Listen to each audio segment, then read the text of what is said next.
So I'm on Beigan Island in the Matsu Island chain, and this is the road, one of the roads that I driving on. It's a coastal road. You can see just over my right here is kind of heads off into the ocean, similar to that over there. So the question I get the most when I mention that I'm coming to Taiwan is, aren't you afraid that China's going to attack? Actually, I'm mostly more afraid of anything that an earthquake will hit. Last time I was here, 4 hit in 4 days. And one of them woke me up in the middle of the night. The other one was during a class I was in, and the third one I slept right through, and the fourth one was while I was eating breakfast on the 3rd or 4th floor of a building, and it started swaying the whole building. That's a little bit nerve-wracking.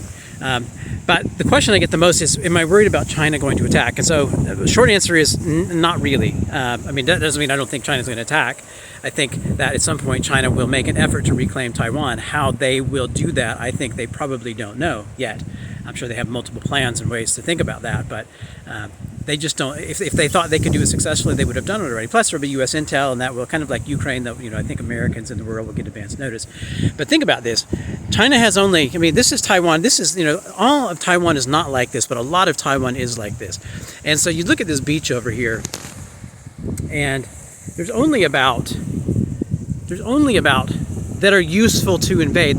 China would not invade this island because there's nothing here. I mean, it's empty. It's just an empty mountain with roads like this.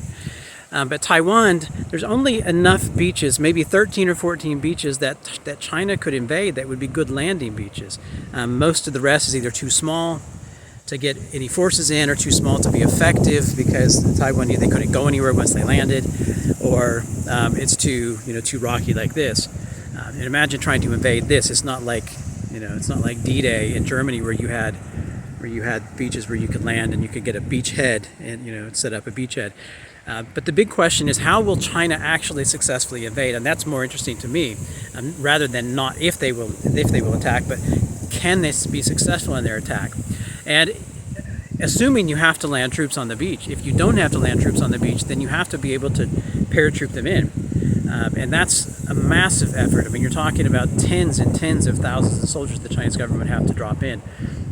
And the Taiwan's air defense system is it's nothing like China's, but it's a whole lot easier to defend a place like Taiwan than it is to attack a place like Taiwan. And so the Chinese government is also trying to figure out, what is American policy? So since 1979, when the United States recognized that there was one China and that Taiwan was part of that China, there's several documents through the 70s, but 1979 is kind of the last document that matters to signing U.S. relations, Taiwan Relations Act. We pull the army out of Taiwan, and we tell them that we will give them weapons. But we recognize Beijing as the rightful capital of China, but yet we will supply Taiwan with weapons. So the Chinese government doesn't exactly know what the United States would do.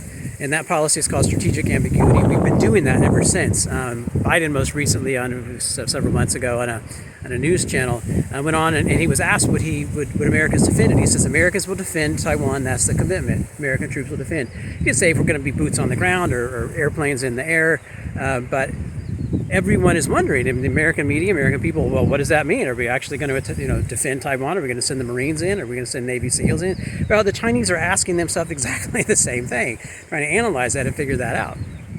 And that's the policy. And if the Chinese felt that they could successfully take Taiwan with minimal casualties, because remember, they don't want to come to this island. I mean, most of these people are Chinese, Han Chinese people, their background. So China doesn't want to come to this island and then suddenly alienate everyone and kill half the population. There's only 23 million people here.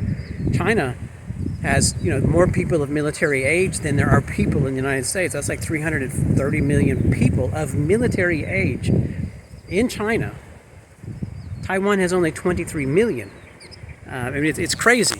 So at some point there will be the climax, and the Chinese will just decide, okay, we have a different president. We're just going to let this ride, and this issue of Taiwan and China being reunified will just go on indefinitely, or something will happen. I think partially depends on what the Taiwanese president and what the American president do. Are they going to push for independence? Are they going to talk about independence? Because China won't tolerate that. China's patient, but they're not going to tolerate. They're going to do a lot of kind of pushback and flying around Taiwan, doing practice, reunifying Taiwan missions around the island. But you think about it, you have to get those troops onto the beach. You have to get something. You have to be able to establish where you can actually successfully launch an invasion.